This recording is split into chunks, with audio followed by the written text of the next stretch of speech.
Welcome to Chimmy Fun Kids. Golu और मोलू के कारनामे। हरिपुर गांव में दो दोस्त बहुत प्रसिद्ध थे, गोलू और मोलू। गोलू दुबला पतला, फुर्तीला और बहुत शरारती था।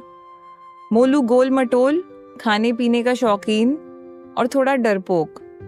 लेकिन जब दोनों साथ होते तो कुछ भी कर सकते थे। गांव के बच्चे उन्हें तूफान की जोड़ी कहते थे। एक दिन स्कूल की प्रार्थना के बाद मास्टर जी ने बताया, बच्चों, स्कूल की बड़ी घंटी चोरी हो गई है। कोई शरारती उसे उठा ले गया है। गोलू की आंखें चमकी। मोलू, ये कोई साधारण चोरी नहीं है, ये तो जासूसी का केस है। मोलू घबराया। गोलू, हमें क्यों लग रहा है कि ये काम तेरी किसी पुरानी शरारत का बदला है? गोलू ने मुस्कुराकर कहा, चुपचाप चल मेरे साथ। जासूस गोलू और सहायक मोलू काम पर लगते हैं। दोनों ने स्कूल के बगीचे में सुराग ढूंढे। वहां मिट्टी पर छोटे पांव के निशान थे और पास ही आम के पेड़ से एक पुराना रुमाल लटका मिला। मोलू बोला, ये तो शर्मा अंकल का रुमाल लगता है, जो स्कूल के सामने फल की दुकान लगाते हैं। गोलू और मोलू शर्मा अंकल की दुकान पहुंचे। वहां एक बकरी बैठी थी और उसी के गले में स्कूल की घंटी बंधी थी। गोलू हंस पड़ा। अरे, किसी बच्चे ने मजाक में बकरी को घंटी पहना दी होगी। शर्मा अंकल बोले, बिल्कुल, मुझे लगा कोई बच्चा खेल रहा है तो मैंने ध्यान नहीं दिया। मोलू बोला, मतलब केस सुलझ गया, अब स्कूल को घंटी मिल जाएगी। गोलू ने मुस्कुराकर बकरी से घंटी निकाली और कहा, मोलू, हम भी अब छोटे जासूस नहीं रहे, पूरे गांव के घंटी हीरो बन गए। अगले हफ्ते गांव में मेला लगा। गोलू को आइडिया आया, चलो एक नकली भूत बनकर रात को बच्चों को डराते हैं। मोलू डरते हुए बोला, गोलू, मुझे तो अंधेरे से भी डर लगता है और तू भूत बनना चाहता है। पर दोस्ती निभाते हुए मोलू भी मान गया। दोनों ने सफेद चादरें पहनी, चेहरे पर आटे से रंग लगाए की आवाजें निकालते हुए गांव के पार्क में घूमने लगे। बच्चे तो डरकर भागे, लेकिन जब चौकीदार आया तो उसने समझा असली भूत है और ढोल बजा दिया। पूरा गांव इकट्ठा हो गया। जब चादर हटाई गई तो सब चौंके। अरे, ये तो गोलू और मोलू हैं। गांव के बुजुर्गों ने डांटा, डराना अच्छा मजाक नहीं होता, बच्चों को चोट भी लग सकती थी। गोलू और मोलू को अपनी गलती का एहसास हुआ। उन्होंने सबके सामने माफी मांगी और वादा किया, अब से हम अपनी समझदारी का इस्तेमाल अच्छे कामों में करेंगे। अगले दिन से गोलू और मोलू ने बच्चों को पढ़ाना शुरू किया, पेड़ लगवाए और स्कूल के पुराने झूले ठीक किए। जल्द ही गांव वाले कहते, ये वही बच्चे हैं जो कभी भूत बनते थे और अब तो गांव के फरिश्ते बन गए हैं। कहानी की सीख, शरारत तब तक अच्छी होती है जब तक उससे किसी को तकलीफ ना हो। Thank you for watching. Like, share and subscribe. Bell icon दबाना ना भूले।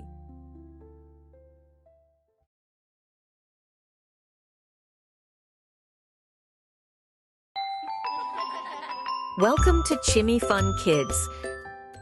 गोलू और मोलू के कारनामे, जादुई कुआं और अजीब आवाजें। हरिपुर गांव में कुछ दिनों से अजीब घटनाएं हो रही थीं। गांव के पुराने कुएं से रात को हल्की सी रोशनी और अजीब आवाजें आती थीं, जैसे कोई। गांव के लोग डरने लगे थे। कुछ बुजुर्गों ने कहना शुरू कर दिया, ये कोई पुरानी आत्मा की चेतावनी है। गोलू को तो ये एक मजेदार रहस्य लग रहा था। गोलू बोला, मोलू, तेरी कसम खाकर कहता हूं, इस कुएं के रहस्य को सुलझाए बिना मैं दही नहीं खाऊंगा। मोलू चौंका, दही नहीं खाएगा? मतलब केस बहुत बड़ा है। गोलू और मोलू ने एक योजना बनाई। रात के 11 बजे दोनों ने अपनी मम्मियों को यह कहकर सुला दिया कि वे पढ़ाई कर रहे हैं। फिर हाथ में टॉर्च, एक पुरानी डायरी, चिप्स का पैकेट और मोलू का फेवरेट तकिया लेकर निकल पड़े। जासूसी मिशन, कुएं का भूत। वे चुपके चुपके कुएं के पास पहुंचे। वहां सच में हल्की नीली रोशनी थी और फिर आई वही आवाज, मेरी किताब कौन लाया? मोलू ने गोलू की शर्ट पकड़ी। गोलू, ये मामला अब चिप्स से बड़ा हो गया है, भाग चलें क्या? गोलू फुसफुसाया। अबे यही तो असली मजा है। आवाज धीरे धीरे तेज हुई और फिर कुएं के पीछे से निकला एक बूढ़ा आदमी जो सफेद कपड़े में था। उसके हाथ में थी एक टिमटिमाती लाल लालटेन। गोलू और मोलू ने डरते हुए पूछा, बाबा जी, आप भूत हैं? वो मुस्कुराया। नहीं बच्चों, मैं इस गांव का पुराना पुस्तकालय सेवक हूँ, भोलानाथ। सालों पहले मेरी किताबें कुएं के पास बनी झोपड़ी में रखी थीं, लेकिन सबने भुला दिया। अब मेरी आत्मा नहीं, मेरी यादें वहां गूंजती हैं। गोलू बोला। आपकी किताब कौन सी थी? भोलानाथ ने कहा। एक पुरानी जादुई किताब थी, ज्ञानदीप, जिसमें गांव की पुरानी कहानियां, टोटके और नैतिक शिक्षाएं थीं। वो खो गई है। गोलू और मोलू ने तय किया कि वे ज्ञानदीप नाम की उस किताब को ढूंढकर लाएंगे। अगले दिन से दोनों ने गांव की पुरानी लाइब्रेरी, स्कूल की अलमारियां, मंदिर की पोटली और यहाँ तक कि शर्मा चाचा की आलू की बोरियों में भी खोजबीन शुरू कर दी, लेकिन किताब नहीं मिली। फिर गोलू को याद आया कि पुराने पंचायत भवन के पीछे एक टूटी हुई अलमारी है जहाँ कोई नहीं जाता। वे वहां पहुंचे और धूल धूसरित अलमारी खोली। अंदर एक लकड़ी का डिब्बा था। डिब्बे पर लिखा था, ज्ञानदीप, जो पढ़े वही दीप्तिमान बने। किताब को जैसे ही खोला, उसमें से एक हल्की सुनहरी रोशनी निकली। पन्ने पलटे और पता चला कि इसमें गांव के हर बच्चे के लिए कहानियां, नैतिक पाठ और पुराने खेलों की विधियां थीं। मोलू चौंका। गोलू, ये तो असली खजाना है। गोलू बोला, अब इसे सबके साथ बांटना है। दोनों ने किताब को स्कूल के मास्टर जी को सौंपा और स्कूल में ज्ञानदीप पाठशाला शुरू की, जहां हर शनिवार बच्चों को एक कहानी पढ़ाई जाती और उसका नैतिक पाठ समझाया जाता। बच्चे खुश, माता पिता खुश और भोलानाथ बाबा की आत्मा भी शांत। गांव की पंचायत ने गोलू और मोलू को हरिपुर रत्न पुरस्कार से सम्मानित किया। गोलू ने कहा, एक बार फिर हमारी मस्ती ने कुछ अच्छा किया। मोलू बोला, अब हर रहस्य को डर की नजर से नहीं, जिज्ञासा की नजर से देखेंगे। कहानी की सीख, रहस्य कभी कभी डरावने नहीं, ज्ञानवर्धक भी हो सकते हैं। Thank you for watching.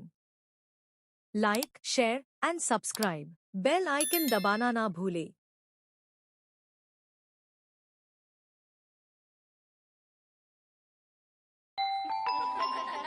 Welcome to Chimmy Fun Kids. Golu और मोलू के कारनामे। मिशन बोलने वाला कुत्ता। अब हरिपुर गांव में एक नई सनसनी फैल गई थी। रामू चाचा के खेत के पास एक कुत्ता देखा गया था जो इंसानों की भाषा में बात कर रहा था।